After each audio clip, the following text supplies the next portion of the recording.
Hi everyone! It is the middle of a cooler day here in north central Ohio, and it's really beautiful. There's some blue skies and some clouds, and there's birds all around. And we are at a local park that is a regenerating farm. So all kinds of life is returning here since the farming has stopped and the forests are returning. And we've talked about this place before. It's Gleason Family Nature Reserve in Morrow County. And right in front of me, you're seeing a huge patch of giant ragweed. And we've talked about ragweed before. And the reason we're hearing so many birds in here is because they love to eat the seeds. So what I wanted to show you though is one thing that Steve and I notice all the time here, which is the color of the soil. So I'm going to pan over here and show you this beautiful, dark, rich earth. Now further back, past those ragweed, you get even wetter and wetter, and we have found tiger salamanders crawling along the earth back in here, which if you've never seen a tiger salamander, look them up. They are monsters in the salamander world, and they're beautiful. So I just wanted to show you this because I love to touch the soil and smell it and just admire this beautiful blackness about it. But I don't know as much as this man right here. Oh, hi. He's the soil man. I mean, Steve really is your soil scientist. I am, yes, I am. How long have you been doing soils? I've been doing soils for probably 25 years. 25 years, y'all. Off and on, So he's actually a soil scientist. I know I've said that before and it sounds kind of fancy, but this isn't really a fancy guy. He is an on-the-earth guy. He's get your hands into it, and he knows how to read the land and interpret the land, and it's really a beautiful gift. Yeah, so despite my high-end outdoor clothing, I'm really more of just a regular guy. He's a regular guy. But we like to call, in the business, we like to call ourselves dirt daubers, okay? Can we call you dirt daubers? Yeah. Okay. But there's a lot of different people that study soils. So there's soil chemists and soil mineralogists and soil microbiologists, and there's probably like 20 different subdisciplines because it's a pretty complex topic. But I've always studied more of just the physical or properties of soils that you can observe and document in the field for different uses. But a lot of, so we can't go into a lot of stuff today, but why don't we talk about a couple things? Soil color and soil structure. Ooh, and that's exciting. texture. Okay. They're all kind of somewhat related, but so everybody seems to think that soils are either clay or sand, which is not true. And people think that some people think that dark soils are wet and not, and this and that, and that wet soils are gray or red soils are clay. So none of those things are necessarily true. But let's talk about what is true. Let's go down here. Okay. And so one thing we know that many of you should know if you've read any articles about soils is that the texture of a soil is a function of the proportion of sand, silt, and clay grains. So sand, everybody knows what sand is. It's the stuff you see at the beach that you build a sandcastle out of. Everybody kind of knows what clay is. It's sticky stuff. It doesn't want to come off your boots. And then there's silt, which is kind of a floury material that is intermediate in size. So the clay particles are real small, the sand particles are relatively large, the clay particles are somewhere in between. But a soil texture is some proportion of those, a mix of those particle sizes. And they're arbitrary, of course. There's just brackets, but you have to split it out some way. So we've got sand, silt, and clay. If you've got a soil that has equal proportions of all of them, then that's that mysterious loam that everybody talks about. But Ooh, really, the mysterious loam. they don't have or know what it is, but or they don't have it and know it, and then they're all upset because they don't have it, so they think they can't grow anything. But don't worry about loam. Not many people have it around these parts in the upper Midwest, but what you do have is the ability of soil to become aggregated.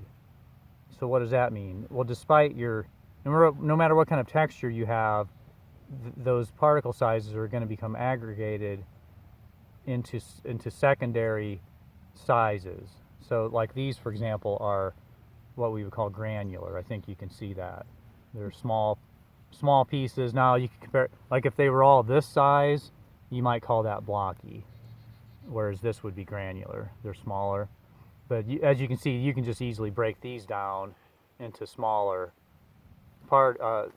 structural sizes. So I'd call most of this granular, which is pretty normal for surface structure, because if you have vegetation permanently on the soil and you have a lot of life in the soil, you're going to end up with a lot more usually finer structure, but also stronger expression of the structure, so you can actually see it instead of just dream about it.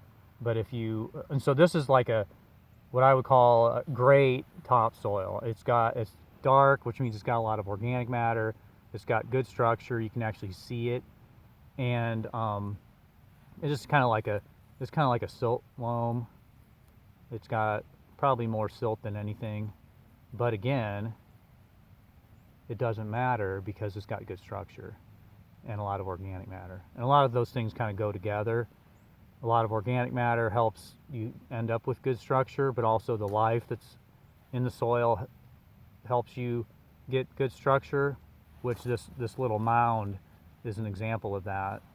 This is called, to use a very fancy yet fun term, Oh, here it is. Biopedotourbation. Woo!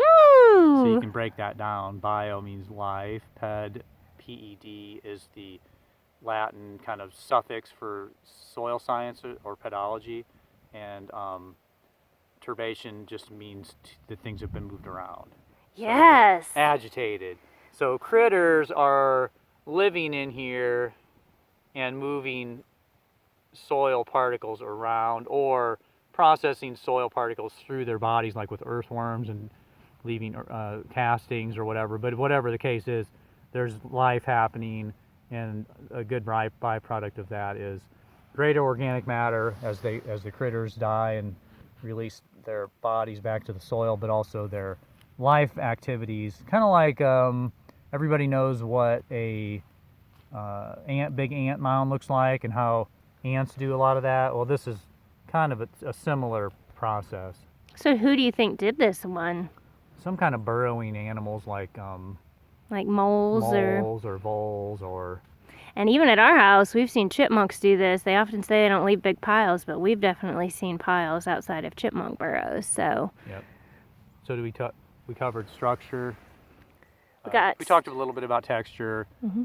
but color. Most people are a little bit confused about color too. But just in the surface soil, if you have a dark color, it's from organic, a relative accumulation of organic matter, which is organic carbon that's broken down over time, which is why it's black, like coal. But where does that dark color, what does that indicate? Well, there's kind of two scenarios where you get thick, dark surface soils. One, they're kind of opposite extremes too. One would be like out in the middle part of the country where you have tall grass prairie, and you get a lot of root turnover, and you end up with soils that are normally somewhat well drained, but also can have a real thick black surface because all the organic matter is locked up in the surface with the roots from the grasses. Or you can have where there's wetlands or wet soils where you have less oxidation, and so the organic material accumulates because it's not being oxidized. So anyway, there's still kind of similar processes, but in the prairies, they don't, the dark soils don't go away because there's constant turnover of plant roots, whereas in wetlands that doesn't go away because the soils are wet long enough that the organic matter gets preserved due to lack of oxidation. So two different kind of things going on, but two ways to get thick black soils. But It can be problematic because if you're doing a wetland delineation, you need to know if your dark surface soils are because it's wet or because it's a prairie. And so here, we're not too far from where there was known prairie, and there might have been some in this county, but we know here just from landscape position and plants and vegetation that we are not in prairie area right here. We are in forest with some vernal pools, and it was right back there, everybody, where we saw that tiger salamander. And if we were to push through all of this and get on the other side of the giant ragweed, we would come to a skunk cabbage patch. So that's one of those early flowers that thrives in wetlands. So here we have some wetland soil that we just learned a little bit about. It's a complicated topic. Don't be intimidated. We're going to revisit it in the future at our house because we don't really have much soil that looks like this. And maybe we can give some reassurance to all of you that are nervous about the soil that you have, because if you have some clay, it's a good thing. And Steve will tell you about that next time. Clay is your friend. Clay's your friend.